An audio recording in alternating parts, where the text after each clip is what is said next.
I have two conclusions dito sa eleksyon. Una, nagsawa na ang Pilipino sa politika. Sawan-sawa na sa politika. Ang mensahe sa amin lahat, hindi lamang sa akin, kundi sa aming lahat, tama na yung pamumulitika ninyo. At kami naman ang asikasuhin ninyo. Tama rin naman eh. Yan naman talaga ang dapat natin ginagawa. Kaya mabuti. Tapos na yung eleksyon. Tama na yung politika. Tama na yung politika. Magtrabaho, maggawin na natin lahat ng kailangan gawin. So nagsawa ang tao. Ano po yung pangalawa? Yung pangalawa, disappointed ang tao sa serbisyo ng gobyerno. Hindi nila nararamdaman at masyadong mabagal ang galaw ng pagbubuo ng mga project na hindi pa nila maramdaman. Palagay ko ang nangyari dyan, dahil nung bago akong upo, sabi ko ayokong mangyari na business as usual. Dahil walang mangyayari sa Pilipinas. Hanggang doon na lang tayo. Hindi tayo aalsa. Sabi ko, kailangan natin baguhin ito. Kaya tinignan ko yung malalaking mahihirap na proyekto na long-term ang magiging effect. Yun ang trabahuhin natin.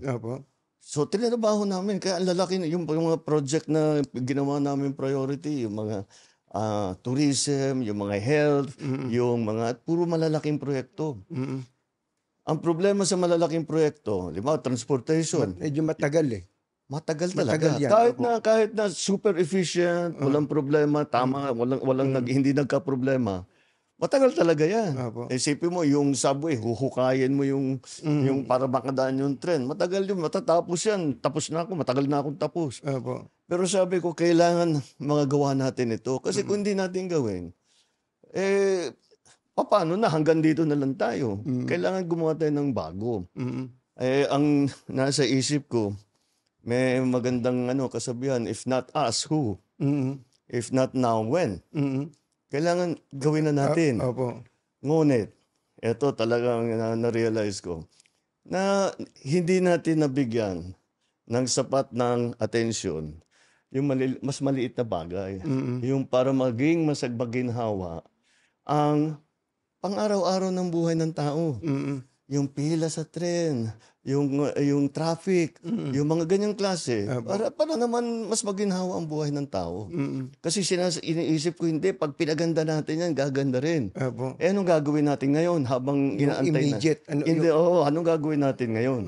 Ayun ang talagang bibigyan natin ng atensyon ngayon. Pero, inaamin niyo po ba na may pagkukulang kayo doon? Oo. Nag-concentrate kami lahat, yung kabinete lahat. Sinasabi ko, ito yung mga importante. Kailangan umpisahan natin ito. At kahit wala na tayo rito, nasa lagay na yan, na tuloy-tuloy na yan. Kailangan ng talagang tapusin. Yun ang talagang iniisip ko. Hanggang ngayon po ba, meron pa rin kayong countdown ng natitirang mga araw niyo sa Malacanang? Araw-araw. Pumapatak yung metro. Yung metro. Anong nararamdaman niyo kapag pagtingin, 1,130 plus days na lang? Ano po ang nararamdaman niyo pag gano'n? Ganon din, mula nung umpisa, kailangan natin madaliin to.